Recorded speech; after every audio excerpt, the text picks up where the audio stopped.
Bem-vindos mais um bate-papo cabeça, né, filosófico aí sobre despertar, mestres, mentores, coisas assim.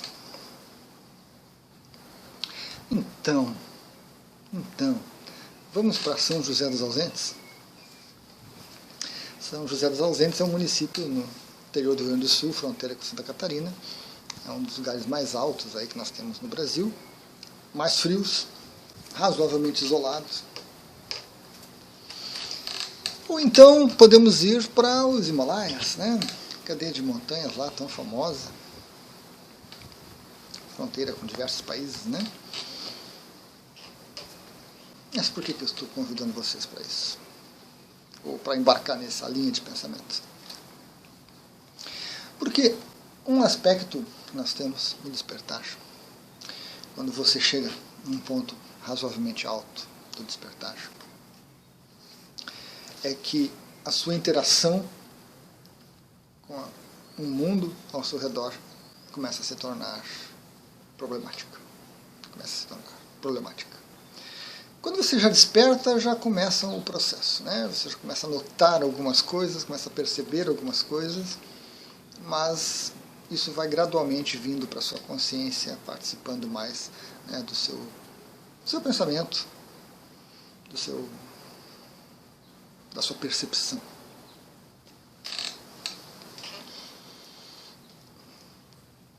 Então, alguns mestres vão para locais remotos, vão para lugares distantes, por várias razões. Vamos abordar algumas aqui, né?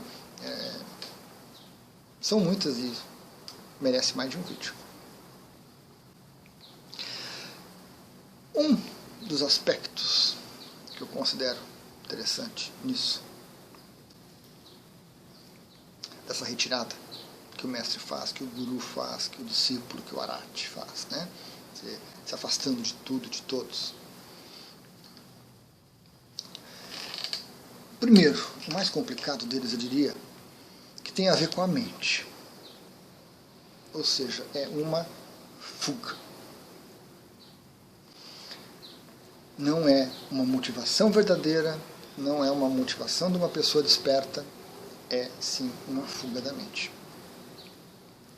A mente desperta junto, né, com o processo do despertar espiritual, ela amplia, ela começa a perceber as coisas e ela não gosta do que ela vê. E ela começa um processo de reação, de tentativa de voltar para o sono de novo, que é muito amplo. Então tudo que ela vê desagrada. Os relacionamentos desagradam, a interação com as pessoas desagrada, o trabalho desagrada, as propagandas, a televisão, o rádio, o futebol, a comida, tudo desagrada a mente. É uma reação natural. É uma tentativa da mente de voltar para o sono. Então ela vai reagir a essa percepção das coisas. Ela não vai querer ampliar a visão, ela vai querer restringir a visão. E aí nós queremos fugir. É natural. Não é ruim, não é um julgamento, não é uma condenação para os que sentem isso, né? Para os que convivem com isso. É sim uma percepção. É natural da mente querer fazer isso. Então a gente quer se afastar, a gente não quer ver, a gente quer estar longe e assim por diante. Isso indica conflito.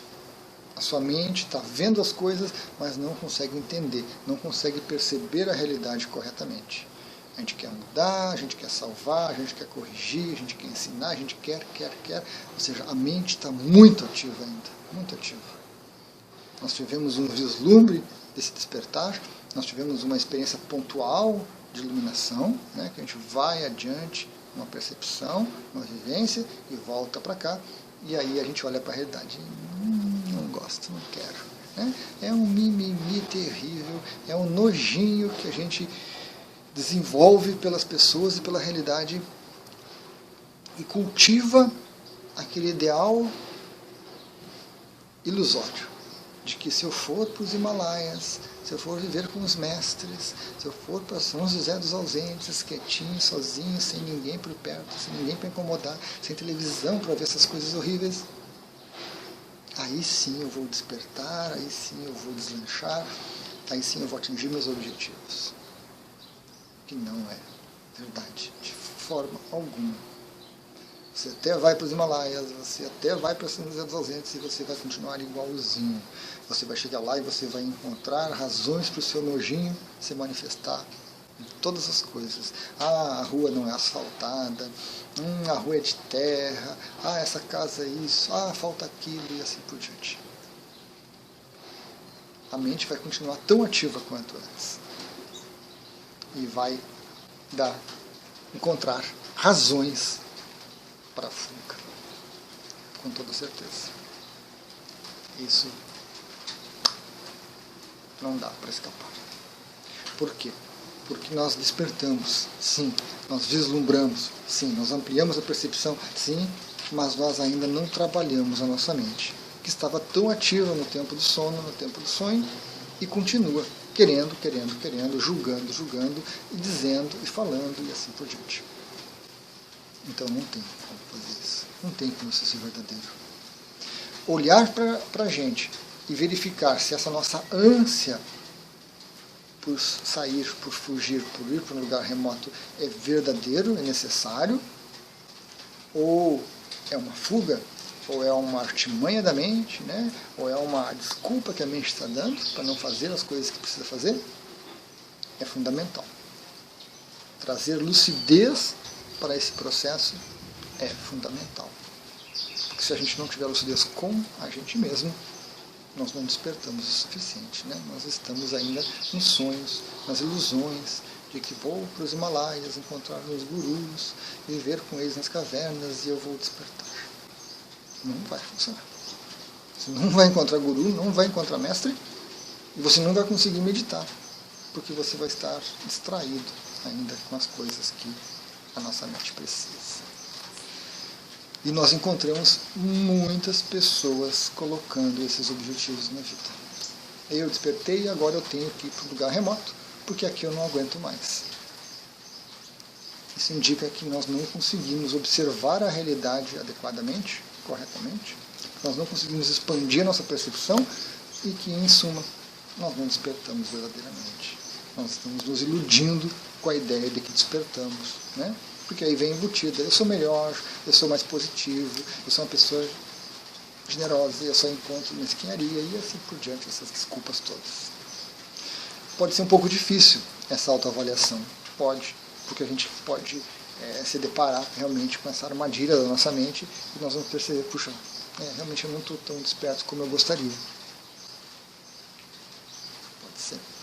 Então é um momento delicado, precisa ser encarado com muita atenção, com muito carinho, né, com muito acolhimento, porque ele não é tão importante assim.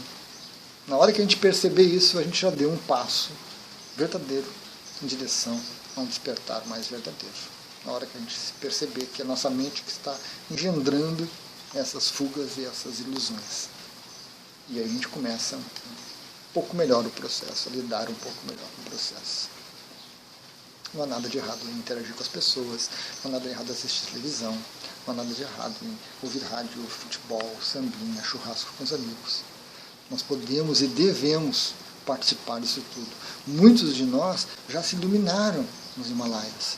Muitos de nós já se iluminaram lá no mosteiro, em silêncio absoluto, completo. E aí perdeu a graça. Perdeu a graça. O desafio agora é, como eu digo no outro vídeo, né? Vamos nos iluminar na 25 de março, exatamente naquele burburinho de São Paulo, com todas aquelas coisas, com conta para pagar, com amigos invejosos, com amigas invejosas, com dificuldades, com 1000 diversões. Muitos de nós escolheram assim, escolheram superar a mente com as suas fugas e dificuldades que ela vai colocar. É uma outra diversão. Muito mais difícil do que a anterior, muito mais elaborada do que as anteriores. Mas faz parte. Então é preciso realmente uma autoanálise, muito honesta, muito sincera, e principalmente sem julgamento, ao se perceber, né? Ao se perceber nesses detalhes. São diversões do despertar, trabalhar esses aspectos, ampliar essa mente, ampliar essa consciência dessas coisas todas. Gratidão.